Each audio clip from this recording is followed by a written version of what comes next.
Noto'g'ri tanlangan davo rejasi natijasida bemor uzoq vaqt qiynalganlar. Bemor bizga kelishlaridan 2 yil oldin og'iz bo'shlig'ida to'liq amaliyot o'tkazganlar, lekin u yerda juda ko'plab xatoliklar bo'lgan. Keling, hozir men sizlarga o'shani sanab beraman. Birinchi o'rinda bu joyda 4 ta 5 ta qolgan tishga 10 ta 12 ta koronka ilib qo'yilgan. Buni o'zi xato hisoblanadi.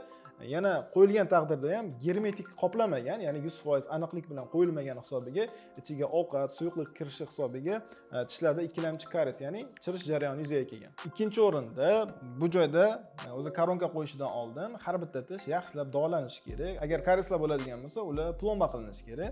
Bu joyda yaxshilab davolanmagan, ildiz uchida infeksiyalarni ko'rishingiz mumkin va tushadigan yuklama, tishlarga tushadigan yuklama noto'g'ri taqsimlanishi hisobiga parodont to'qimasi ham yaxshigina zararlangan. Yetmaganiga esa olinishi kerak bo'lgan tishlar olinmagan.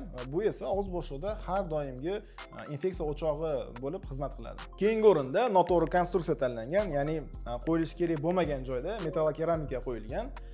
Buni noto'g'ri ekanligini sababini mana shu rasm o'zidan tushunib olishingiz mumkin. Birinchidan, tishlar bu joyda juda kam. Ikkinchidan esa qo'yilganda ham germetik qo'yilmagan. Natijada bemor tish qo'yilgandan keyin ham to'liq ovqatlana olmaganlar va noto'g'ri qo'yilgan konstruksiya hisobiga o'zlarining tishlaridan ham ayrilganlar. Eng muhimi esa 2 marta xarajat qilishga majbur bo'lganlar. Hamma vaqt ham bemor birdaniga juda ko'p implant qo'yilishiga rozi bo'lmasligi mumkin.